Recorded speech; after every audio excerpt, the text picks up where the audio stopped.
안녕하세요. 콘스탄트 김의 티스와 함께 돈 버는 아카데미. 이번 시간에는요, 돈 버는 재무 설계, 부자, 자산가는 예금자 보호되는 상품을 선택하지 않는다 편이 되겠습니다. 금융기관이 만약에 파산한다. 그러면 내가 맡겨놓은 돈은 어떻게 될까요? 많은 사람들이 예금자 보호에 의해서 보호가 되니까 안심하라고들 합니다. 과연 그것만으로 충분할까요? 그리고 또 어떤 분들은 이런 말씀을 하세요. 과연 금융기관이 파산할 수 있을까 하고 얘기를 합니다. 파산하지 않을 거야. 그러니까 내 돈은 안전하다.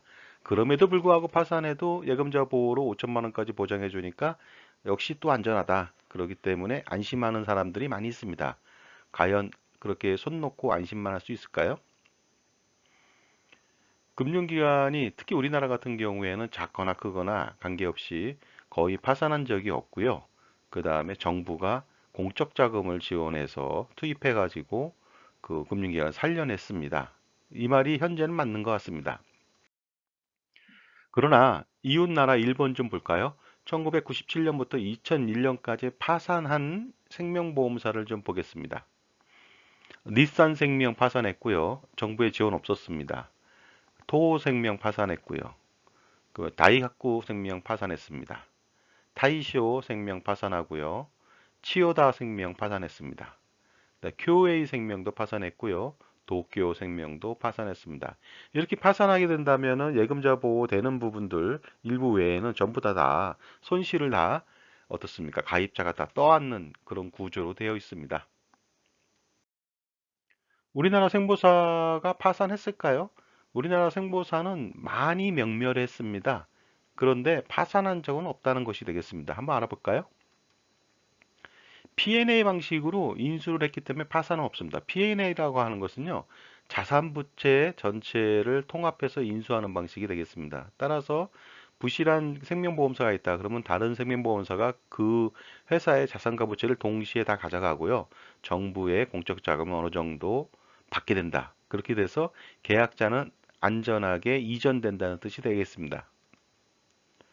대표적인 거 알아볼까요? 태평양생명, 현대생명, 중앙생명, 국민생명, 한덕생명, SK생명, 대전생명, 중부생명, 전북생명, 전남생명, 경남생명, 대구생명, 삼신올스테이트, 태양생명, 국제생명, 고려CM, 영풍메뉴, 대신생명, 동아생명, 프랑스생명, 제일화재, LI손해 이런 식으로 해서 굉장히 많은 생명보험사, 손해보험사들이 P&A 방식으로 그 파산하진 않았습니다.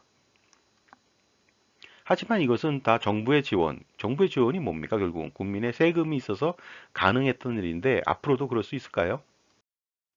미래에는 정부 지원이 불가능할 가능성이 아주 높습니다. 이웃나라 일본처럼요. 결국 파산할 수 있는 가능성이 굉장히 농후하다는 것이 되겠습니다. 그 금융위기 때 AI생명이라든가 시티뱅크가 파산 직전까지 갔던 사례 좀 상기해 보시기 바랍니다. AI생명은요, 우리나라 생명보험사를 다 합쳐도 안 됩니다. 전 세계 1, 2위를 차지하는 생명보험사고요. 시티뱅크 역시 은행 중에서 전 세계 1, 2위를 차지하는 굉장히 큰 회사들인데 금융위기 때 파산 직전까지 갔습니다. 물론 이제 그 파장 효과가 너무 크기 때문에 정부가 지원을 해준 것 같은데요. 결과적으로 어느 정도 이런 부분들이 아니라면 전 세계적인 금융위기가 아니라면은 그 파산하는 금융기관에 대해서 정부가 손을 놓을 수밖에 없지 않을까 이런 생각은 가지고 봅니다.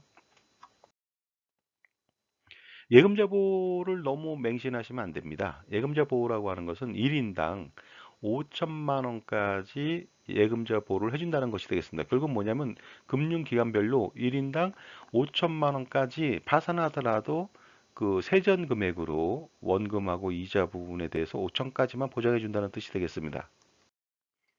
그런데 중요한 것은 5천만 원을 초과하는 경우는 어떻게 되냐 이거죠. 예를 들어서 1억 원을 예치했습니다. 이자를 500만 원 받기로 했어요. 그러면 1억 500만 원이 내 돈인데 받을 수 있을까요? 그렇지 못합니다. 받지 못한다는 것이 되겠습니다. 결국 파산하게 된다면요. 예를 들어서 20억 원의 그 거대한 예금을 하는 그런 사람이 있었다고 가정해 볼까요? 그러면 20억 원을 예금했는데 해당 그 금융회사가 파산했습니다. 그러면 5천만 원만 보장해 줍니다. 그러면 나머지 19억 5천만 원은 어떻게 될까요?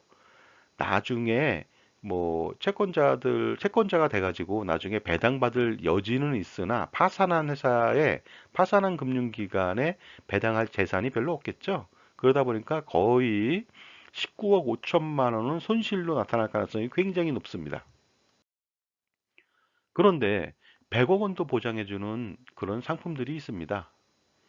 자산가들, 부자들은 바로 그런 상품들을 선택하거든요. 왜냐하면은 그 금융회사가 파산하지 않는다, 한다, 그런 논란 필요 없이요. 무조건 파산하더라도 그 정부가 지원하든 지원하지 않든 관계없이 내 돈 100억 원은 안전하게 받을 수 있다. 이런 상품들을 안전하게 투자한다는 것이 되겠습니다. 파산에도 안전한 상품은 어떤 것이 있을까요? 바로 신탁 상품하고 신탁형 상품이 대표적이라고 말씀드릴 수 있습니다. 이 상품들은요, 신탁법의 적용을 받기 때문에 금융기관이 파산하더라도 채권자들이 이 신탁 상품하고 신탁형 상품에 손을 댈 수가 없습니다. 결국 뭐냐면은 금융기관하고 관계없는 그런 재산이라는 거죠. 이것은 고객의 고유한 재산이기 때문에 손을 댈 수 없다는 것이 되겠습니다. 따라서 그러한 신탁 상품하고 신탁형 상품의 자산을 분산 예치하면 효과적이겠죠. 미래에 금융기관이 파산하더라도 안전할 테니까요. 대표적인 상품들이 펀드나 신탁이 되겠고요. 그 다음에 생명보험사의 변액연금이 되겠습니다. 펀드나 신탁 같은 경우에는 일반적으로 원금을 보장해 주지 않습니다. 이에 반해서 변액연금은 원금 보장을 해주죠. 만기 때.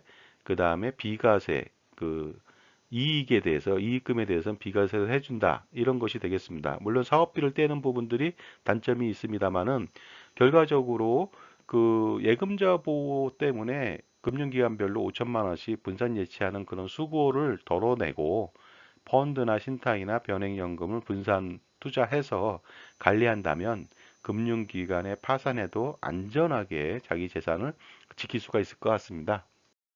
자, 지금까지 부자들, 자산가들은 신탁 상품, 신탁형 상품을 통해서 금융기관 파산 시에도 안전한 자산 관리를 하고 있다는 점을 안내해 드렸습니다. 감사합니다.